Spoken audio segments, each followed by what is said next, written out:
Can a .exe file delete itself?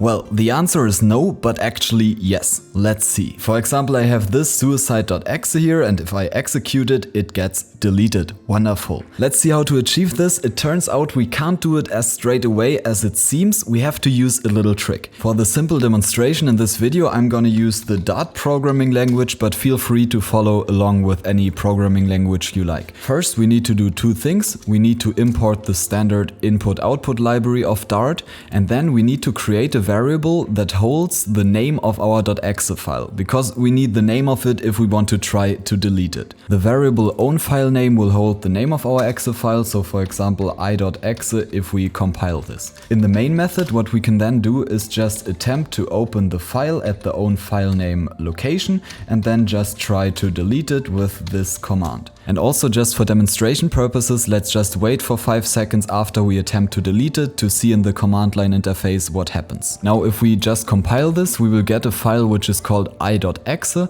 and this appears here as you can see, and we can now try to run this with i.exe, and we see that we get a mistake. Cannot delete file at path i.exe because access is denied. So the exe file can't delete itself because it is still running and it depends on the file to be existent there. But it turns out there is a trick we can use. We could, for example, create a batch file, let's call it delete.bat, and in this file, first of all, we can wait for 0.01 seconds. After that, we can just attempt to delete the i.exe file, and in the batch file we can also delete the batch file itself. So let's see what happens if we just execute this batch file here. I just call delete. And as we see, the batch file was able to delete itself and the exe file along with it. As it turns out, we can just use such a batch file to our advantage in this way that we create it in the runtime of the program, and at the end of the program we just call the batch file, and this will then take care of the rest. Let's see how that could look like. I'm going to delete this, and we now want to create this batch file. So we make a new file, delete.bat, and in this file we write something. We will just put what we had in our batch file over here. So I'm just gonna copy this over. And now instead of i.exe, we are going to insert the file name of the exe file, because of course the file name of the exe file could change in the future. So these lines of code actually generate the batch file on the fly, and now we just need to run it in the end. For this we call process.start, and the process is called delete.bat because that's the name of the file we just created, and then we need to specify the mode as process start mode.detached. Let's try it. So I now recompile everything so that we will see the exe file appears here again. We have the i.exe file. Now if I execute it, i.exe, we see it gets deleted. And that's a super simple way how you can program something like an uninstaller. Let's see this one more time. I generate the exe file again.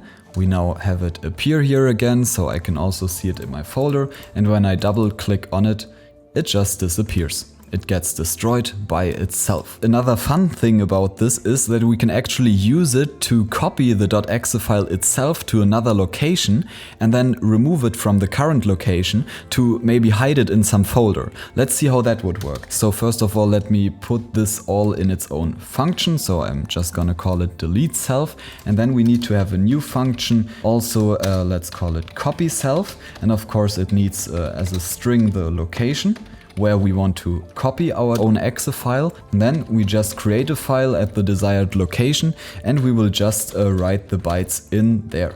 And that's basically it. Maybe we can just combine this to hide the exe file when it's executed in another folder. So for this we just create a new directory. Let's call it nothing to see here. And then we'll just call the copy self function with actually the location of the subfolder / file name of the exe file. And in the end, let's call delete self to delete the exe file. Okay, let's see what happens. I will now attempt to create the exe again by compiling our source code. Now we have the exe here, and now if we just tap on it, we will see it gets deleted. A new folder is created, which is called nothing to see in here, and in here the exe file is. If I do it again, We see it happens again. A new folder is created and it hides inside the folder. Let's do it again, and this way we could explore how deep the folder hierarchy in Windows could actually go. But yeah, that's it. So I hope this video helped you if you want to develop any executable file that needs to delete itself or copy itself to some location.